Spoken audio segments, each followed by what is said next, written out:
You would call yourself an atheist? I would, yes. I would call myself a Christian humanist. One of the big themes over the history of what we now think of as science has been questioning the exceptionalism of humankind. I think the critical thing is what gives something value. Would you say that minds construct meaning or detect meaning? I have had made from a little piece of my arm something that could reasonably be called a second brain. I think one of the real challenges that evolution by natural selection puts to Christian belief is the idea that... Want more from today's conversation? Register now and you'll receive the ebook of Nick Spencer debating Steven Pinker on science, humanism and faith. Plus, tell us who persuaded you in our survey with today's show.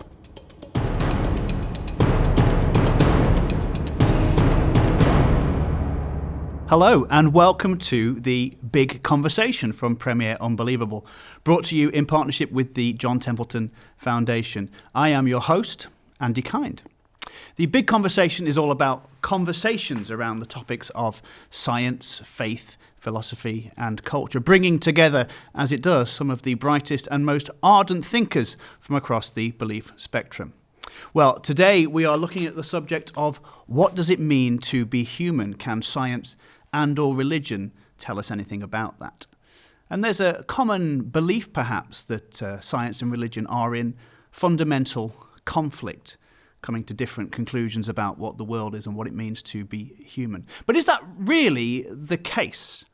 And do we need to rethink some of our preconceived ideas around that? Well, joining me today to help me definitively answer this question are Philip Ball and Nick Spencer. Hello, chaps. Hello. Hello. Welcome. Thanks for coming. Thank you.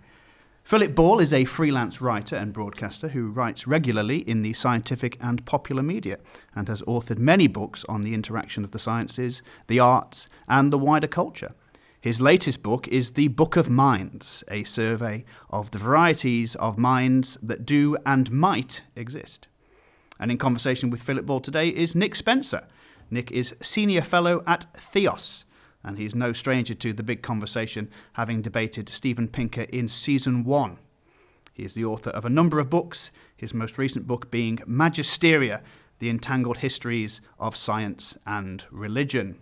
So, welcome, both of you. Thanks for coming. Thank you. And I do want to definitively solve the riddle of whether science and religion can answer what it means to be That would be human. nice. Both your books are magnificent. You're both magnificent thinkers. What I'd like to do in this first section is to start with that question of the conflict between science and religion. And for some people, maybe there's this idea that this is the age-old debate, that science and religion are like the two old firm enemies engaged in some kind of turf war. But Nick, you believe that actually the idea of a fundamental conflict is quite a modern invention, isn't it? And you talk about the debate being like a swimming pool with most of the noise up in the shallow end. So can you talk to that a little bit? Yes, it is relatively modern. It dates really from the last third of the 19th century. If you were to scroll back a couple of hundred years and say to people, science and religion are in conflict, they simply wouldn't have understood what you were talking about, quite apart from anything else, because science and religion are relatively modern terms, at least in the way we use them today. At the end of the 19th century, an American chemist, he was born in Britain, but he migrated to the US, became a very eminent chemist, but he also considered himself to be something of an intellectual historian, a guy called John Draper. And he wrote a history of science and religion, and he understood the entirety of centuries of engagement between science and religion through a very contemporary lens. And there were various issues around America, Catholicism, Protestantism, evolution at the end of the 19th century, which meant that this was a time of some tension between these two disciplines, if you like. And he understood that as being typical of the entirety of the history of science and religion, and almost retold the whole story as if it was leading up to what he was experiencing at the time. And it was a very popular story at the time. There was another book published 20 years later that told a similar kind of story. It was popularized in scientific sort of magazines, and the narrative stuck. And it partly stuck because then in the 20th century, fundamentalism emerged with its aversion to Darwinian evolution. And it's with us today. The survey we did at Theos a couple of years ago looked at the fact that something like 60% of people in the UK, adults in the UK, think there's a fundamental tension between science and religion, roughly twice as many as think they're compatible. So there's a really pervasive narrative going on there. And then you've got figures like Galileo, haven't you, who've been sort of co-opted by these different factions. Is that overdone? Was he the sacrificial lamb that he's purported to be? It's a bit overdone. It's very important not to move from one simplistic narrative of conflict between science and religion all the way to another simplistic narrative, which is, well, it was all harmony in Eden. And it certainly wasn't all the time. And Galileo was the classic example of that. The way he has become an icon of a conflict between these entities of science and these abstract entities of science and religion is disingenuous. He was threatened with torture by the Inquisition. He was banished to a rather nice villa in Tuscany for the last 8 years of his life. He was forbidden to write on the subject. His book was put on the index of prohibited books. So there was a real problem there. But it was a very much more complex problem than the myth of Galileo, which was subsequently picked up by Protestants and used as anti-Catholic propaganda, allowed. There were big intellectual issues around the shift away from Aristotelianism at the time. There were large social and political issues, and there were personal issues involved as well, such as Galileo's initial friendship, but then turned enmity, really, with the guy who became Pope. So there is a story of tension there, but it's not quite the simplistic, iconic story that Protestants first and then secularists subsequently made it out to be. Yeah, fantastic. Well, Philip, you have reviewed Nick's book in a very lovely way, if you don't mind me saying. And you talk of religion as being the midwife to science. Do you want to speak to that a little bit?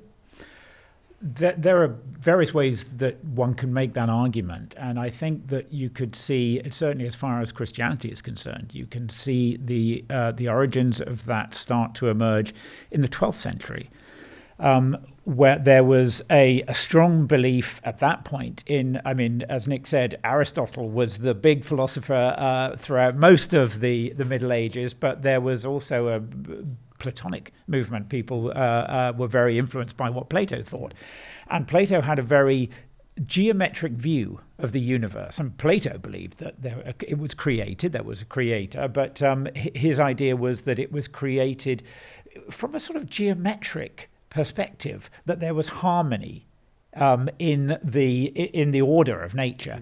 And this idea can be seen to underpin what really emerged during the Gothic age. And in fact, some people would argue that the Gothic cathedrals are an expression of this idea that the universe is coherent. It's not something that is just, made and governed at the whim of God. It has order and logic to it, just as the cathedrals are, they're incredibly ordered and logical, and they make use of particular proportions that are Platonic proportions.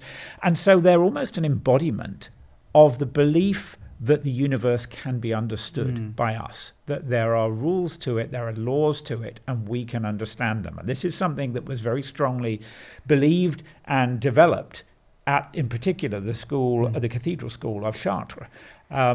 So there are a lot of thinkers then who I think really, until you have that belief, until you have the belief that the universe is coherent and orderly, you can't even begin to think about doing science, because there is, it's just, there's nothing there that we can discover. It's all down to the whim of God. So I think that was the beginnings of it. Yeah. But then certainly if we go through to the age, really just after the age of Galileo, although Galileo was part of this as well, that there was, so this is really the 17th century, what's often talked about as the scientific revolution. It was the age when the Royal Society was formed. It was the age when it started to become acceptable to ask all kinds of questions about nature. Curiosity at that point started to change from what had previously been regarded with suspicion, trying to sort of know too much about the universe, to being a virtue, that it was actually a positive virtue to ask questions about the physical world. And this was very much the position that those early, we think of them as sort of proto-scientists, those early scientific thinkers, people like Robert Boyle, Robert Hooke, and Isaac Newton, that they were encouraging. And their view, and particularly it was the view of Robert Boyle, who was one of the key figures in the Royal Society. He was an Anglo-Irish scientist, as we think of him now. His view was very much that it was actually a duty of people like him, of what we now think of as scientists, to ask these questions about nature and to understand as much as we could about what God had created. It was a religious duty to do that, and Boyle was a strong advocate of that point of view, and it was one that was very widely shared at the time, that doing science was almost literally a devotional act. So that too created a spur, really, for people to start asking questions about the universe, that you were asking questions about God's creation. And that's what I'm trying to get to, trying to understand where the Venn diagrams overlap. And already we're understanding that we don't have a West Side Story standoff between the Jets and the Sharks. So science and religion are siblings, perhaps? Nick, what do you think about that? Is there a way of having a cosy collusion? Well, I wouldn't use the metaphor of siblings, but one of the metaphors that I played about with in one of the drafts of the book was that almost as if science, again, anachronistic term, we're talking about experimental natural philosophy, they might have referred to it in the 17th century, was almost like a child of certain Christian thought. And it was nurtured in this environment. It's very important to emphasise that. And science is self-evidently successful as far as we're concerned. In the late 17th century, it wasn't. So there's a brilliant satire on Gulliver's Travels by Jonathan Swift, in which he visits I think it's the Grand Academy of Lagado. And it's a satire on the Royal Society, and they're conducting these experiments that are self-evidently, as far as Swift is concerned, ridiculous. And why are you bothering to weigh air? Why are you literally torturing animals to see how long they can survive by pumping air through their lungs while you dismember them? These were extraordinary experiments, and they were mocked and ridiculed at the time. But as Phil rightly said, there was a significant stream of thought which said that they're there because you are studying God's creation. And by studying God's creation, you're somehow honouring God. And so remarkably, some of these late 17th century Protestants said, well, actually, you can do science, you can do natural philosophy on the Sabbath. Now, that's a big deal for a Protestant at the time, because the Sabbath is the time for rest. But their argument is this is a contemplation of God's creation. And it's not just resting on outward contemplation, you're getting into it. And so it's an appropriate activity. It's a form of worship, almost. To the extent, and this will horrify some people, to the extent that they said science is one of the activities we're going to do in heaven. Because this is a kind of glorification of who God is and what God has done. And it's just important to recognise that, particularly at a time when science is, as it were, very new, very young, still living at home, hasn't got its own independence, hasn't got its own legs, and is questioned by a lot of people. What if you want to go to heaven, but you're not good at science? And I would fall into that category. I'm hoping just to walk around the woods and fish for a bit. That's enough. You can study them if you want to, but you're allowed in if you're just wandering. That's great.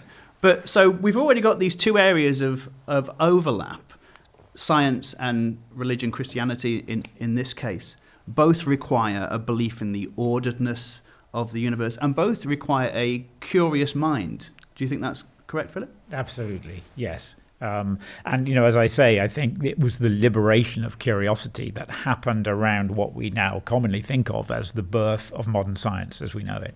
Yeah. And there's this idea then, isn't there, that they are, and I think it was Stephen Gould who coined this phrase, the idea of non-overlapping magisteria. Your book is called Magisteria, Nick, but you don't believe that they are non-overlapping magisteria. No, it's too neat.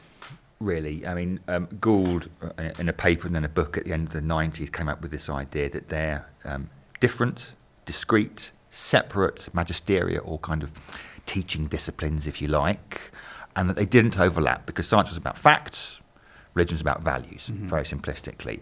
Now, it's not an atrocious idea, it's got something going for it, but it's far too neat and far too kind of tidy a way of separating the two, because when you're dealing with a great many things in life, not least the kind of things that are sitting around this table, human beings, you can't separate facts and values in that ready way. So Gould is doing it effectively to say the alternative view, that they are competing explanations of material reality, is not right. And in that regard, he's correct. But he, as it were, almost goes to the other end of the spectrum and says not only they're not competing, but they've got nothing whatsoever to do with one another. And that's certainly not true historically. And I don't think it's true normatively either. Yeah. So, again, we talked about the idea that Christianity is the midwife to science. That doesn't make it the biological parent, does it, Philip? So is it the case that science needs to come home to its biological parent, or is it okay to set up on its own as long as it comes home at Christmas and calls from time to time? Well, I think what we could see happening as really from this period, from the 17th century, as science began to flourish, began to investigate and understand more and more about the world, for anyone who believed that God was actively intervening in creation, keeping things on the road, as it were, or that even a God that set things up in a certain way, at the beginning, there seemed less and less for that sort of God to do, because we could elucidate more and more natural explanations for all of that. And I think this was part of the mounting tension, that if you believed in that sort of God, and it's not necessarily the case that a believer has to, and in fact, there is a question about whether that sort of creator God or that interventionist God is the right sort of God to believe in. But if you do, then the problems are going to mount up, because you end up with what people talk about as a God of gaps, that all God can do is to kind of do the things that science hasn't yet been able to explain. And this is often the position of scientists who challenge religion, that they are saying that it's just that science hasn't got to these difficult questions yet. One day it will, and then there's nothing for God to do. So why do we need him? So that's really the tension that was starting to arise. But I think that the great point also that Nick makes in his book is that there's also the issue, and really this is, I think, the central issue of authority, of who has the right to pronounce on why things are the way they are. And that is actually something that goes back much further. That's something that we see as a flashpoint even during the Middle Ages. For example, there was in the 13th century famously an argument about whether Aristotle is the ultimate authority on the physical world or whether the Bible and God is. So I think that's an older and a persisting tension. Who has the right, ultimately, who has the final word on why things are the way they are? So really, we've got this perceived conflict between science and religion, but it's not really about the cosmos. It's not about fine-tuning. It's not about neurons. It's about humanity, because both of these Magisteria have something to say on what it means to be human. So I think you've always got to be careful to say it's not about something, because that implies that actually this was just an illusion and the real battle was here. Sometimes people did disagree about this. They disagreed about the interpretation of Scripture. They disagreed about the age of the earth. They disagreed about... But what you tended to find was that those disagreements were often resolved relatively quickly and with not too much blood spilt. But there were certain underlying tensions that persisted, and Phil's absolutely rightly picked up one about authority. The story about Paris in the 13th century is great, because it effectively turns out, when you look at the document history, to be a turf war between the philosophy faculty and the theology faculty. And the theologians didn't like the philosophers coming in and saying, basically, that theology doesn't teach you anything. And so there are other tensions going on there.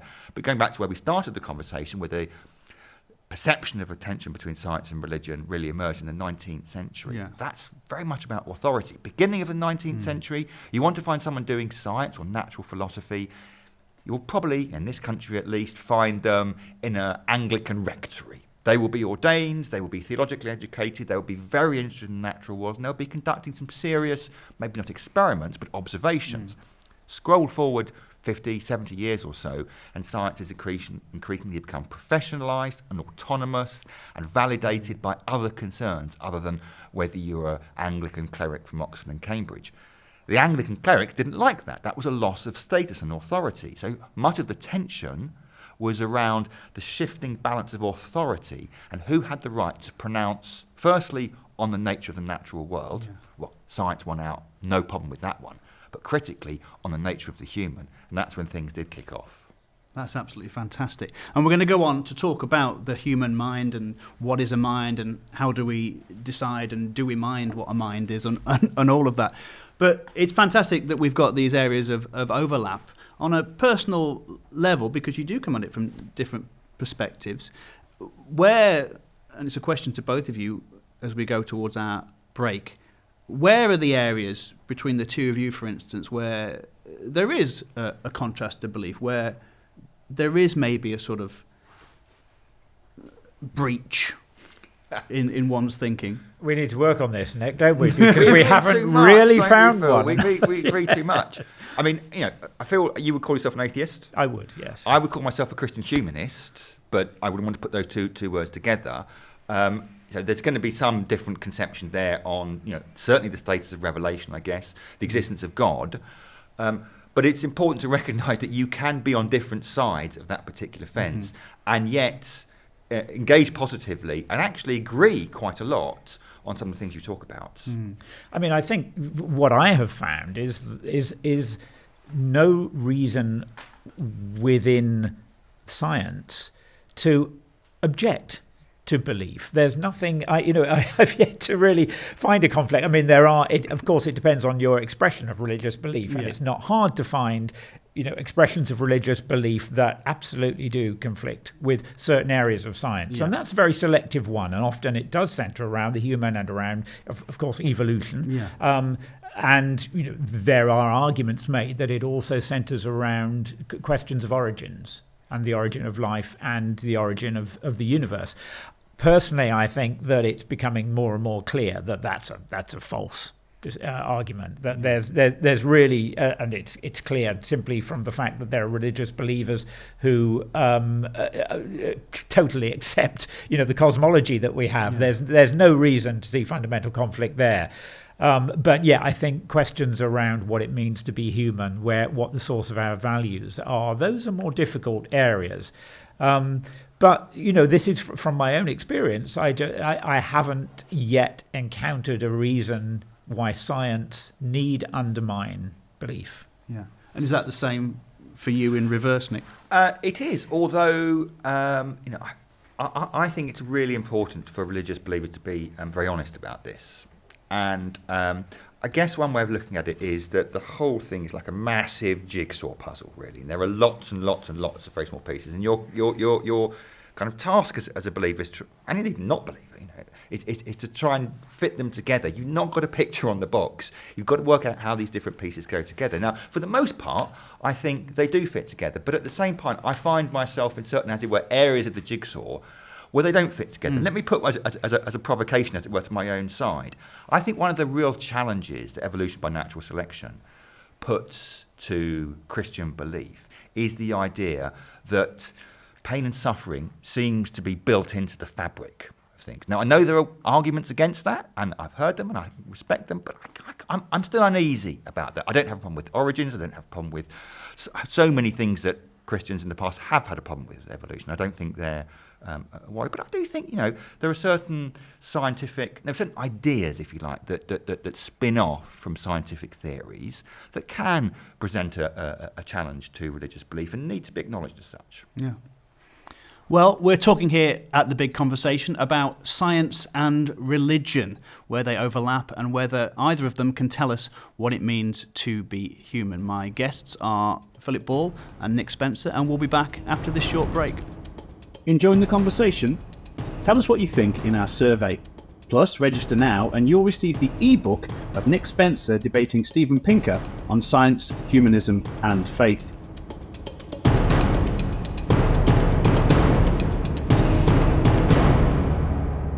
Welcome back to the Big Conversation with me, your host, Andy Kind. And today my guests are Nick Spencer and Philip Ball, and we are talking about what it means to be human. And I do really want to get this sorted definitively over the next hour or so. But the big question is, can science and religion speak to that question? And Nick, one thing that you're keen for people not to do is to get these two things muddled up. There are areas of overlap, but you would say, I imagine, that sort of religion is about meaning, whereas science is about mechanism, and when people confuse physics for metaphysics, they're doing it wrong. Broadly, yes, although both of those terms, science and religion, are massive, amorphous, sprawling terms. Any attempt to come up with a definition, a clear definition, is always going to fail. That's, as a guide, that's not bad, but the devil is always in the detail. And you say in your book that the Magisteria, being science and religion, are indistinct, sprawling, untidy, and fascinatingly entangled. A bit like headphone wires used to be before Bluetooth. My headphone wires are all the time. Sorry, you've hit one of my buttons there. Goodness me. Entropy exists whenever you put headphones in the pocket. Sorry, enough. Well, no, I feel like we've really latched onto something here that I'd like to unpack. If you ever do a second edition, you should put that sentence I in. will. You can quote me at the end. So then it's a question, isn't it, of what does it mean to be human, and where is that located? So, again, I don't want to offend you by asking you this, Philip, but where is humanity located in the person? I think one of the big themes that we can see over the history of what we now think of as science has been about questioning the exceptionalism of humankind. It was clearly there at the outset. I mean, it's, one could imagine that it's clearly there in religious texts which suggest that there's something special about humanity. There is something, we were created as, a special sort of entity with guardianship of the world, if you like. It was certainly there with the way Aristotle thought about living organisms, that he argued that we humans alone have a rational soul that allows us reason as well as just movement and what we see in animals. It was there in the 17th century with Descartes, who regarded to some extent both humans and other animals as machines. But humans were special because, again, we had a soul, whereas other animals were just mechanical things in the end. So, there seemed to have been this insistence that in some way or another, humans have to be exceptional. Once you have, and this was perhaps why the Darwin's theory of evolution, is perceived to create so many complications, because it insists on a continuity of humans and other animals, that we evolved in the same way from the same progenitors. And so it really challenges that idea. And if you believe that that's so, then that applies also to questions of the human mind. And I think in a way it feels to me like that's almost the last bastion of this exceptionalism that I think to some extent persisted until the 20th century. And that's really what I wanted to challenge and to open up in my book, because I think particularly in the past several decades, where we have had better techniques and better that give us better understanding of the minds, and I think we need to think of them as minds of non-human animals, we can see more continuity, we can see more points of overlap, we can start to say more about how those similarities might have evolved and what they might have evolved from. So there's almost a sort of genealogy of minds, well, there literally is, as well as a genealogy of our physical form. And what I try to do in the book is to say one way to think about that is to think in terms of a space of possible minds, because it's broader than that. And another reason why we're thinking about this now is because of artificial intelligence. And it's forcing us to think, well, is that a kind of mind? Could it be a kind of mind? Is there continuity with ours, or is it an entirely separate thing? Another reason is that we're starting to think, and not just to think, but actually to observe and perhaps even experiment in terms of extraterrestrial life. And could there be, extraterrestrial intelligence? And what is the nature of that kind of mind? Yeah. Can we say anything about it? So I talk about there being a space of possible minds as a kind of a conceptual space for thinking about this problem. And again, that ends up challenging our exceptionalism, that I argue that we are somewhere, we are a cloud of points, in fact, because we don't all have, each have a unique mind. They're different kinds of minds, but there is a cloud of points somewhere in that space. We don't know what the coordinates are, but somewhere in that space that corresponds to humans. Somewhere else there will be other primate minds, chimpanzee minds, probably very close, probably the degree of overlap. There is, the minds of birds in particular, I think, are spread quite widely over that space. Birds have extraordinarily diverse cognitive attributes. Somewhere further away, perhaps, we have to think about the minds of octopuses, which are fascinating things. And I've almost never done that. Well, then this is the time to start. Yeah. And in fact, but have you done that, Nick? How do you mean? Thought about octopus minds? Well, octopuses fascinate me because they are separated from us by something like 500 million years of evolution. Longer still, about 600. And I say that because it's before the Cambrian explosion. So it goes way back to very, very simple organisms. They diverged very early on. So they're almost as close as we're going to get on Earth to seeing aliens, if you like. Fair? That's what the philosopher of mind, Peter Godfrey Smith, has talked about them in that way, and that's because they are. He says they're if you like a separate evolutionary experiment in how to build a mind, and physiologically they're very different from ours. So if you look at a bird or if you look at a rodent, they have a brain that has features that are more or less similar to ours. If you look at the brains of octopuses, they really don't. They look totally bizarre. For one thing, more than half of the neurons of an octopus aren't in the central brain, in the head. They're distributed through the body, and there are clumps of them in each of the 8 limbs, the 8 arms, that seem to have a degree of autonomy. So the arms sort of work of their own accord. It's almost like, and perhaps it literally is like, they are making decisions by themselves. And perhaps this central, mind of the octopus is just watching them do things as if they're just other organisms. And the mind itself, it looks different. It has a completely different, the brain looks, it has a completely different structure.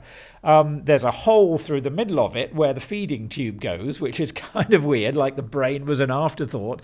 Wow. So they're very, very different. And there's, a lot of discussion about what sorts of mind these creatures have. So that's one, particular example that has really opened up this question of what a mind can be. And I think it really challenges this long-standing notion that we see actually in the way the philosophy of mind has been talked about until very recently, this long-standing notion that there at least humans are still special. Now we have to confront the fact that probably not in a lot of ways. Interesting. Well, Nick, obviously as a Christian humanist, you would hold to the idea that humans are special, made in the image of God, and have a particular value above octopi. Well, lots of things going on in that statement. I think the critical thing is what gives something value. And historically, all too often, Christian believers have got into the habit of thinking something is valued because it is unique, if you like.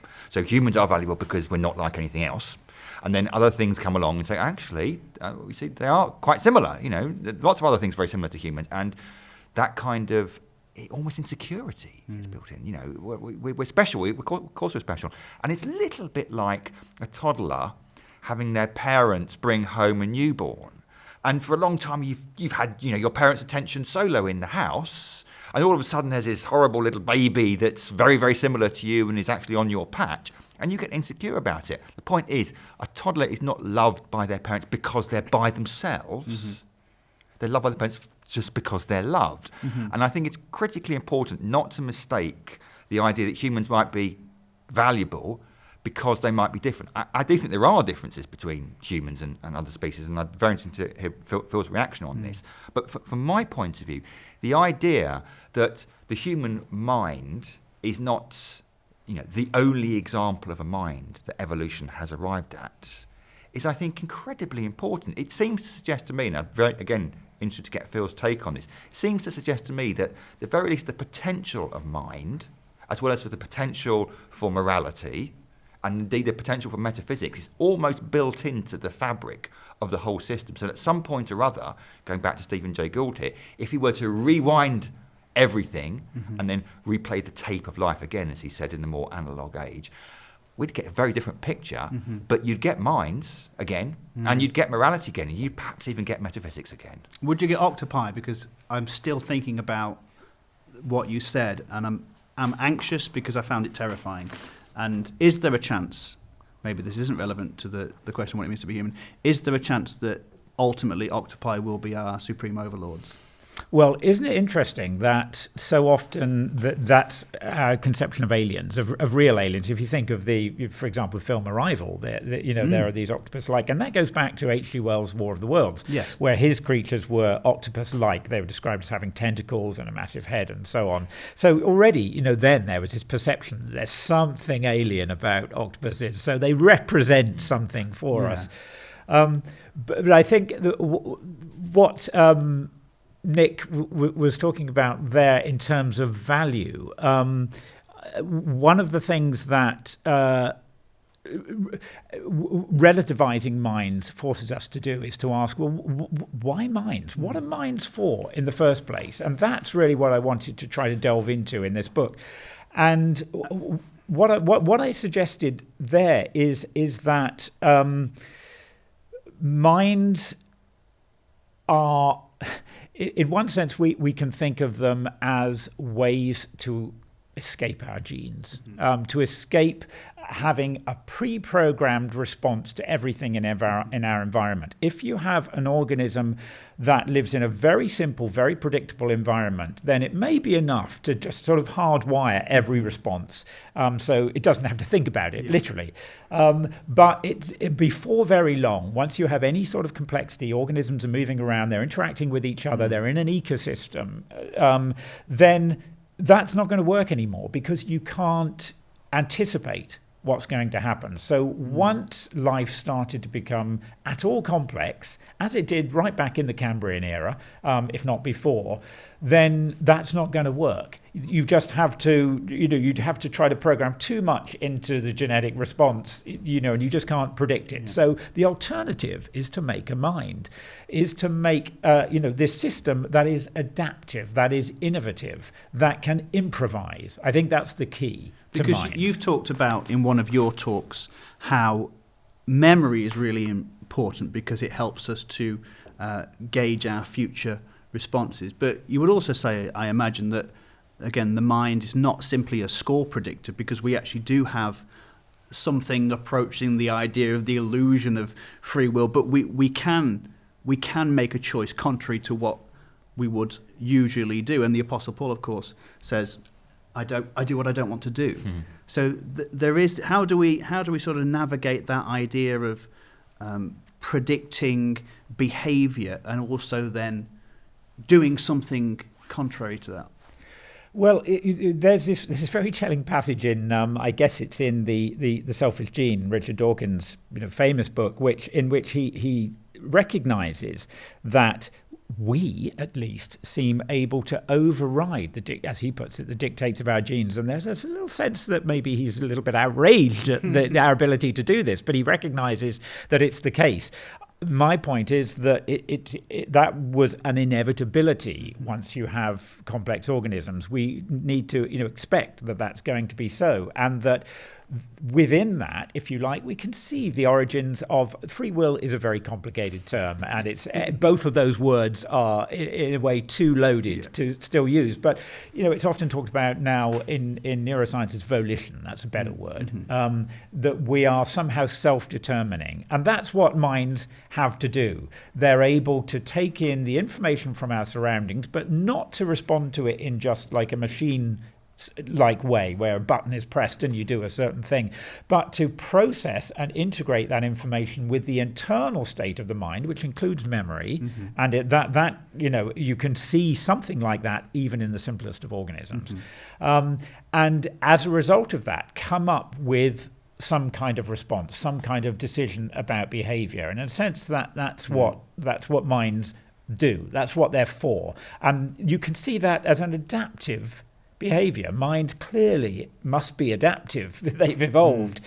And so, what's then interesting is that you can see degrees of this emerging throughout the living the living world, from bacteria upwards. People now, a lot of biologists are saying even simple single-celled bacteria have to be thought about in cognitive rather than mechanistic terms. There's a kind of cognition that's going on, certainly by the stage of multi-celled organisms, even quite simple ones, that you can see cognition there. And as you get more and more complex, you start to have to think about questions like volition. You have to think about decision making and where that comes from, and what that really is. Is that somehow predetermined? Is there somehow an inevitability in there? And if not, where does the freeness of that response come from in the mind? And there's absolutely no reason to think that somehow by magic it appeared in the evolution between the ancestors of us and apes and us now. It probably goes further back than that. So it opens up these questions that I think really do get into theological territory about free will and about determination. Well, I mean, we really are on the open plains of discussion now, aren't we? But you talked about Descartes, and obviously he managed to reduce things to first principles, his first principle being, I think, therefore I am. Essentially, I am a mind. And that's as much as I know. Nick, as someone coming from a Christian perspective, if we take the evolutionary theory of creation as being true, is there then any kind of consensus within Christian thought of how, why, and at what point the human mind spliced off from sort of the animal mind and took the road less travelled?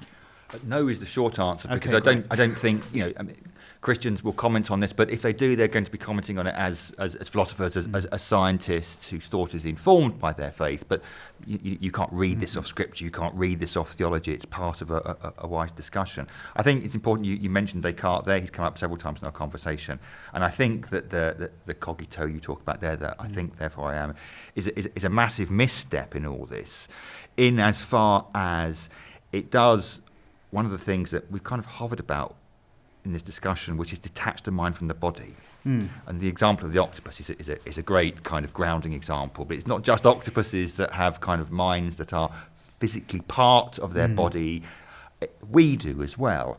And I think there is a perennial danger of making the association that, well, humans are clever, and cleverness is located in the brain, and therefore what is quintessential about us is the fact that we are thinking beings, and they're doing that at the cost of the fact that that thought only ever occurs within an embodied context. And so we may come on to the discussion of AI in the future. I think that's an incredibly important point, that processing power and thought and intelligence, I don't think can be discussed meaningfully beyond the wider context, outside the wider context of being embodied. And that is a profoundly theological point, because the Christian belief is in the resurrection, not in some sort of disembodied existence. The physical is very important. I've always struck by that little detail at the end of John's Gospel where Jesus is on the beach and he's having a fish supper with his friends, and that's a kind of almost a message for an image of what true communion is. It's not disembodied. It's not just free will or intellects that don't exist in any kind of material format. It's embodied. It's physical. That's human. Yeah. So as a Christian, or are Christians committed to the idea that the brain and the mind are separate things? Can we reduce mind activity to brain chemicals and neurons? I think that second question is much more directed at Phil than me. I would say that you'll get a variety. I shall ask you that in a moment, Phil. You'll get a variety of Christians who have a view on this. I mean, I would like to meet the Christian who doesn't think the mind is somehow dependent on the brain, because that's going to be a hell of an argument they're going to need to make there. But again, it's an important point about if you just. I mean, Phil talked about it at the beginning of the book. If we just reduce the mind just to the brain, again, what about all this? What about the wider context in which we live? Fair? Yeah, absolutely. I mean, this point about our minds and any mind being embodied is crucial. I mean, even at the very sort of basic biochemical sense, our thoughts and our feelings are influenced by hormones coming from around the body. It's a chemical system. So absolutely it's embodied. But then even at the more abstract sense, there's a very strong argument that the kind of thinking we have is predicated on the kind of bodies we have, that we believe we can do certain things because we know that our bodies can move in certain ways, and that we can't do other things. And so, if we think about that in terms of, for example, a bird, it will have different ways of conceptualizing the world by virtue of the fact that it can fly. The dolphin will have a different conception of the world by virtue of the fact that it has a particular kind of body in a particular kind of environment where gravity, for example, doesn't really feature strongly. So that embodiment is absolutely central, clearly, to the way we conceptualize the world, and that's what minds do. They build representations, in some sense, of the world in which they operate, and use those representations to make decisions. Yeah. So would you say then that nobody, no being, no mind, whether animal or human, is perceiving reality as it actually is, but simply constructing an idea, a story almost, about what's going on in front of their eyes? Oh, they absolutely have to. And, one of the things that science has shown increasingly is how much of the physical world is invisible, literally, to us. That we didn't know about X-rays until the end of the 19th century, and then we started to find we found cosmic rays, and we now believe, or some people believe, that there is this stuff called dark matter that we can't see or interact with. There's whole swathes of what you might call reality that we aren't sensitive to. But I think actually this comes down to a more profound point, which is about meaning. Because we said a little while ago about how there's a notion that religion is about meaning and science is about the physical world. But actually, ultimately, this isn't a sort of territorial grab, but if science cannot say anything about the construction of meaning, then there's a very important part of experience it's missing. And one thing I argue about is that, I argue in the book, is that minds are also about the construction of meaning. And by that I mean, even at the very simple level that minds and bodies have evolved to take notice of some things and to ignore others. And those things that it takes notice of are the things that presumably are most central to the persistence and the survival of the animal. So that, in a way, is a construction of meaning, in that it's assigning value to some inputs coming from the environment and not to others. And one can argue that this is the beginning of a system of constructing value, that really, again, there should be continuity between that process happening in an ant or in a slime mold and our own notion of, there are things that we choose to value and to take notice of, and things we choose not to. Fantastic. We're going to move on in the final section to talk about the future of the mind and whether human minds are going to be joined by robots. It sounds a bit like the plot of The Terminator, and maybe it is, but we're going to talk about that. Nick, in just the next minute, have you got anything to say to build on what Phil was saying? So, really interested. What I particularly pick up on in Phil's answer, most which I agree on, is the word constructed meaning. Would you say that minds construct meaning or detect meaning? Because my sense is that if minds exist within certain physical spaces, they are constrained in terms of what they are able to do. They can't construct meaning out of nothing. They are, as it were, bounded and limited by the context in which they find themselves. And that the mind of various different species actually detects meaning for that creature in that circumstance rather than constructs it. Do you see what I mean? I do. I guess I would argue that constructed is maybe the best word, but constructed in evolutionary terms And I think this is one reason why I think this thing that's often said about scientists. The Nobel laureate Steven Weinberg said that the more we understand about the universe, the more pointless it seems, the more meaningless, if you like, it seems. And this is a very common thing for scientists to suggest. And it seems to me that it's a category error. That the notion that somehow we find that there is intrinsic meaning in the universe, like there's dark matter in the universe, doesn't make a lot of sense to me. Meaning is something that is constructed by minds. That's why they are minds. It's why they exist. And so I think that that's where we need to locate meaning, not some abstract thing in the universe. And we will locate this conversation on the other side of the break, and we really are now into territory that nobody expected. We're talking here at the Big Conversation about what it means to be human, and can science and religion or octopi decide that for us? My guests are Philip Ball and Nick Spencer, and we'll be back for the final and fascinating part of this conversation after the short break. Enjoying the conversation? Tell us what you think in our survey. Plus, register now and you'll receive the ebook of Nick Spencer debating Steven Pinker on science, humanism and faith.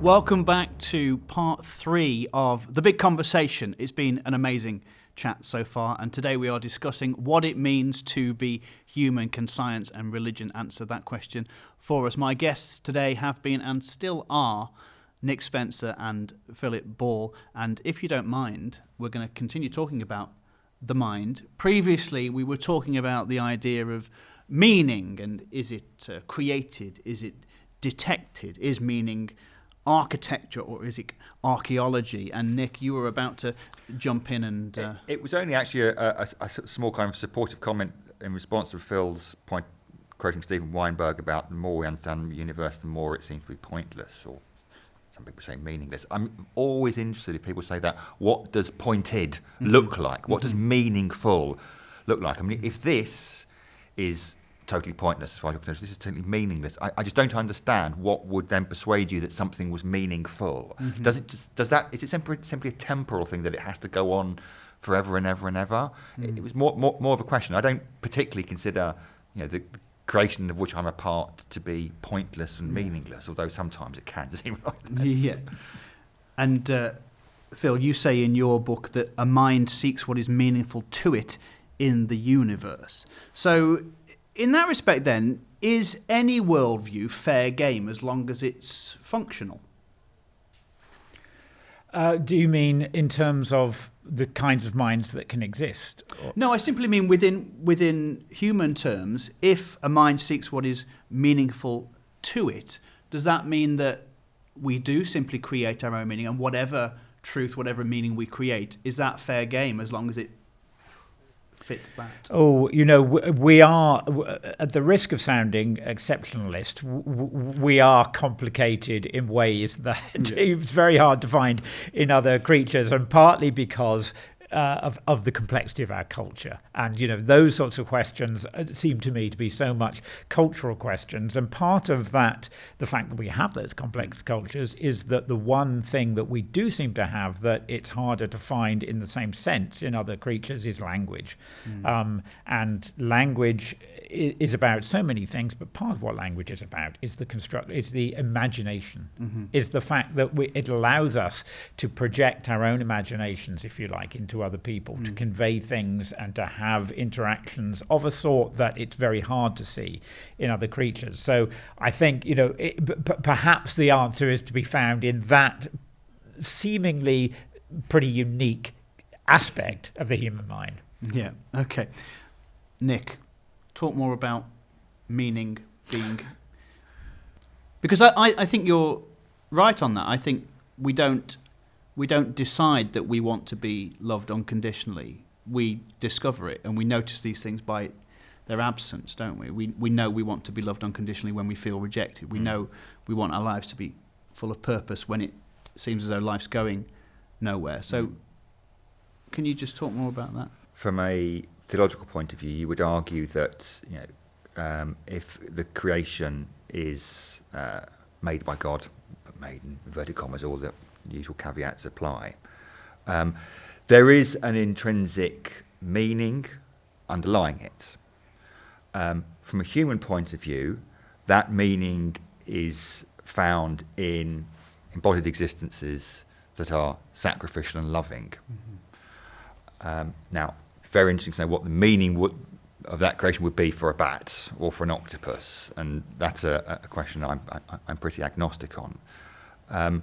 But I would say that whereas it's eminently possible for humans to find meaning and purpose in any wide range of different activities and indeed belief systems, I would want to say that ultimate meaning, and certainly kind of ultimate meaning that satisfies us in a profound way, is located in relationships, and in relationships of sacrifice, generosity, love, and so on and so forth.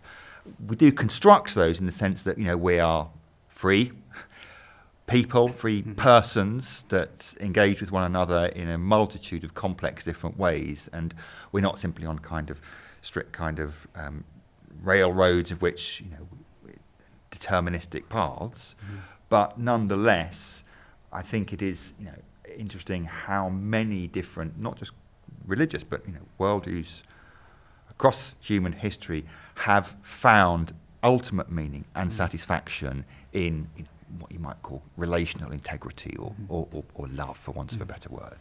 But certainly what matters to human beings is not simply matter. What matters to human minds lies in an array of directions, Phil. Well, I think to pick up on what Nick was talking about, a biological position or an evolutionary position on that, you might say, is that we are one of the kinds of creatures that is very social. And there is an argument that actually a big part of what has driven our particular kind of cognition is that we have these complex social structures. We're not unique in that, and you can find some of these kinds of propensities certainly in other primates, but that our minds have evolved to be minds that can navigate social situations. That's because of the nature of how we live. In contrast, for example, to octopuses, which are very solitary creatures. And what's one of the interesting things about octopuses is that they have this what seems to be a complexity of cognition that doesn't obviously seem to have been driven by the needs of social interaction. So what's that about? Why do they have these complex minds if it hasn't been driven by societal interactions? We don't know. No, and there's something I want to talk about sci-fi, because in the 1960s all these sort of slightly creepy sci-fi series were out, and some of those things that they predicted have now been fulfilled, perhaps in a self-fulfilling prophecy type of way.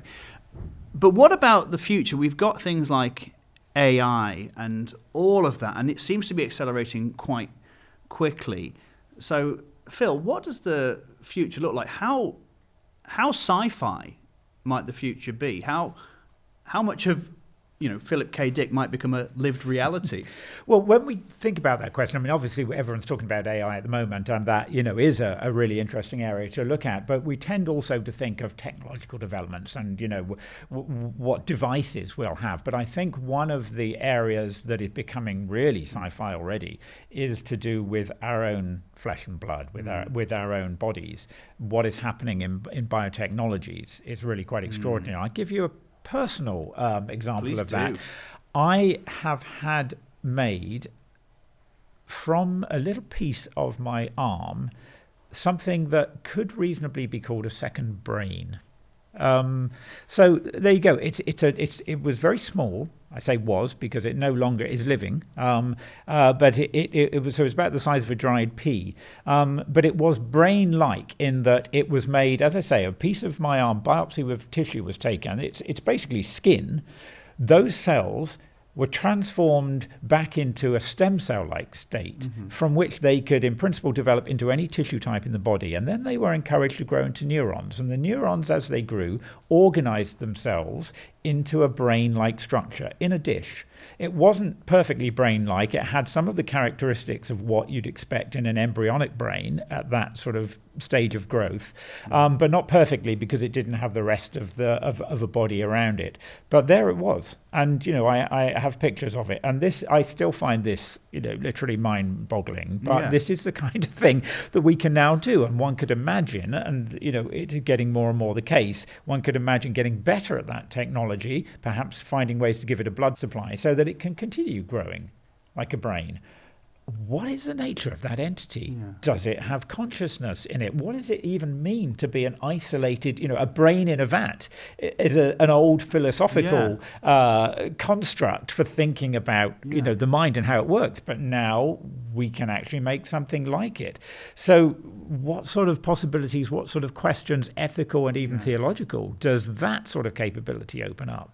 And again, you're talking really as the Victorian novelists wrote. There was this paranoia, obviously, around the supernatural and science and how those two things related. But again, this is where we are. So for you then, Phil, I want to get you, Nick, to respond to something in just a moment. But for you then, Phil, is it possible, would you say, within your mind, that at some point in the future we will have something like Skynet coming online? It is possible that robots could become sentient. There's no physical law that seems to forbid such a thing, but I say that only because we actually don't understand what consciousness is. There is no accepted theory of consciousness or sentience. We're not even agreed really on what those words mean. So we can't rule that out. I think there's also no reason to believe that all you need to do in order to create something that's sentient like that is to make it bigger. That the bigger and better our current AI systems become, suddenly you'll get to a threshold and they will become sentient. That's what often happens in sci-fi portrayals, and there's no reason to think that that's the case. And I think actually there's something more interesting that is likely to happen, and is already starting to happen with the AI that we have today. That if you think about it as something that's happening within the space of possible minds, there's no reason why the trajectory it's taking has to somehow head towards human territory, which is what we've always assumed somehow. It can be going somewhere else entirely, somewhere maybe towards octopuses, or somewhere somewhere quite different. That there's a kind of cognition there that we don't yet know about. And perhaps even, we talk about consciousness or sentience as being a single thing that we have more or less of. But I suspect that it's not a single thing or a simple thing, that it probably has, it's a multifaceted thing, and that there might be kinds of consciousnesses that we don't yet know about. So I think that's the perhaps more interesting way to think about the way AI is going, rather than thinking about at what point does it become human-like. Yeah, okay. Should that happen, though, Nick, what challenges would that offer to the Christian worldview, the idea of, again, humans being made in the image of God? Presumably, we wouldn't be able to simply say, well, this toaster is made in the image of God.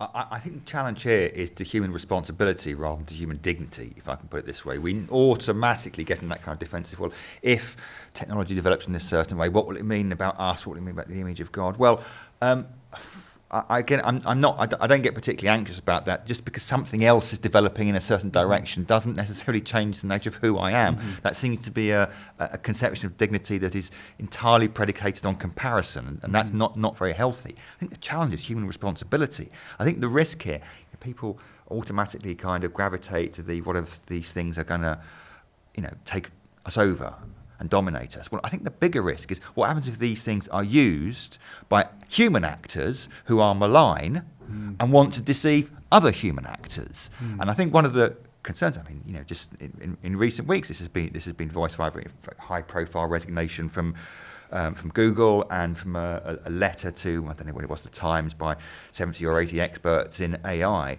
commenting about the fact that there is some kind of almost inadvertent arms race going on here, where different companies daren't take their foot off the accelerator of AI for fear that the market will be cornered by the other company. That is a profoundly unhealthy approach to developing what could be an enormously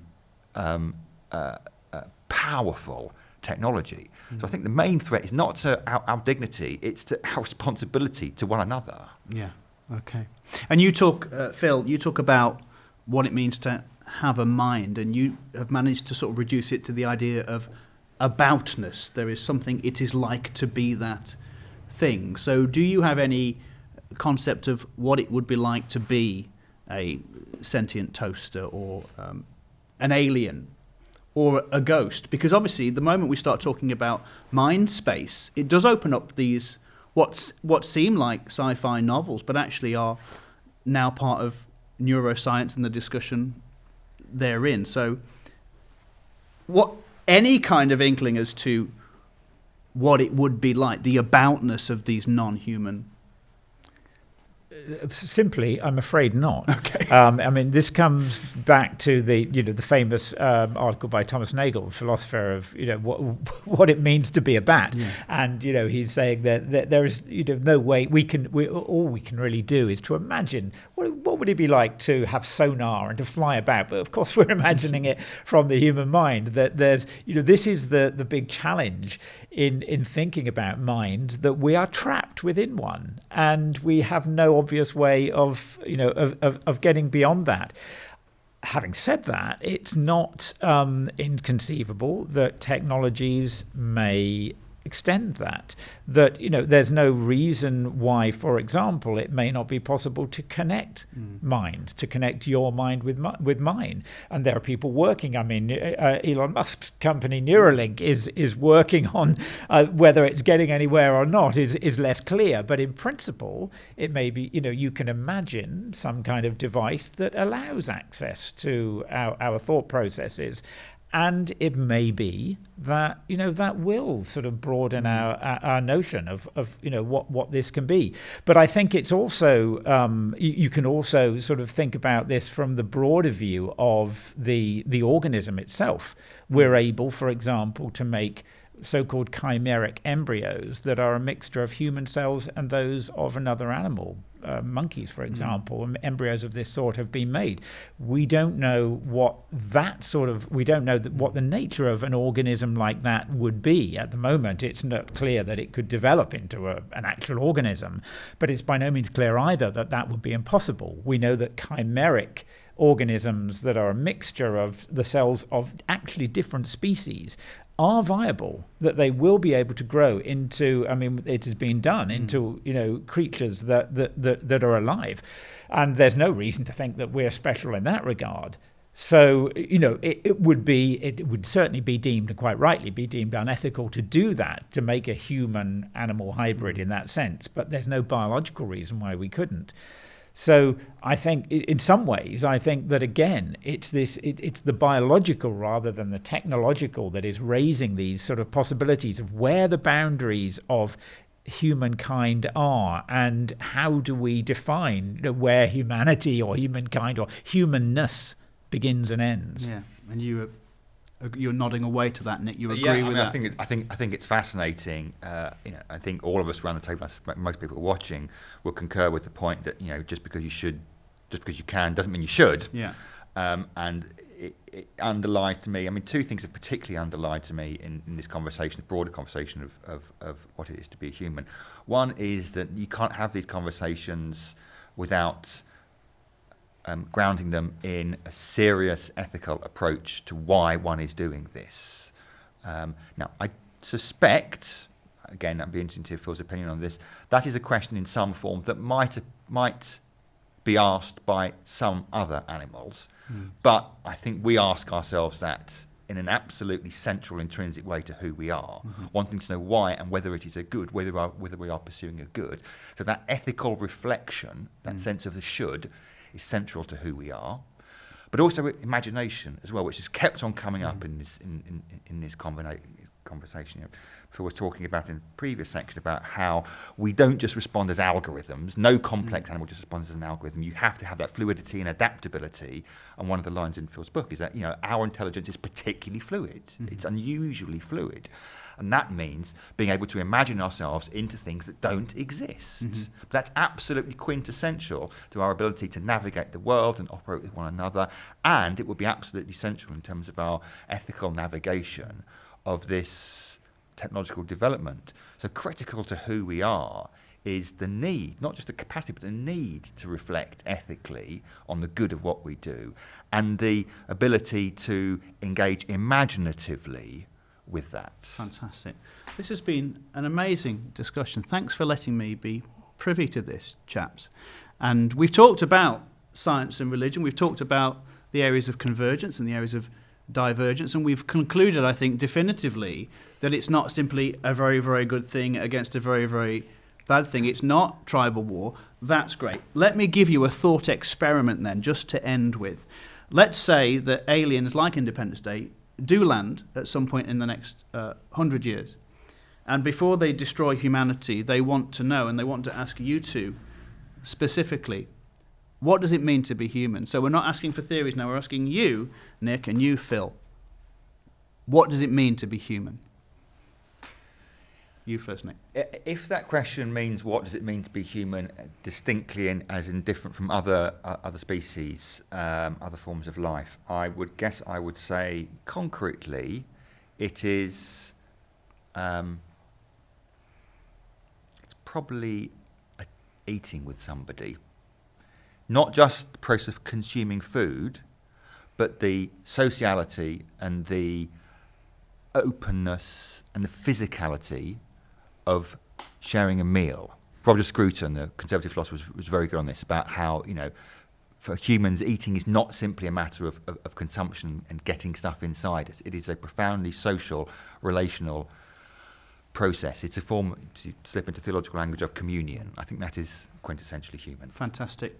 Well, you've said it for me, Nick, because that was exactly what I would say. It's lived social experience. I think what we too easily fall into is expecting that biology, in particular, is going to answer that question, that, it will say this is what the human is, and everything we have discovered in biology makes that less and less probable. It dissolves the boundaries rather than brings them into focus. We're not going to find the answer there. I think it is absolutely in lived experience where the answer lies. Wow. Well, I think we've done it. I think we have, as I hope we would, definitively answer the question of what it means to be human. Thank you so much for watching The Big Conversation. My guests today have been Nick Spencer and Philip Ball. You might have your own views on what it means to be human, but certainly we've had some good ideas today, and I hope you don't mind. Thank you for watching. Do you want more from today's conversation? Register now and you'll receive the e-book of Nick Spencer debating Steven Pinker on science, humanism and faith. And do tell us what you thought in our survey with today's show.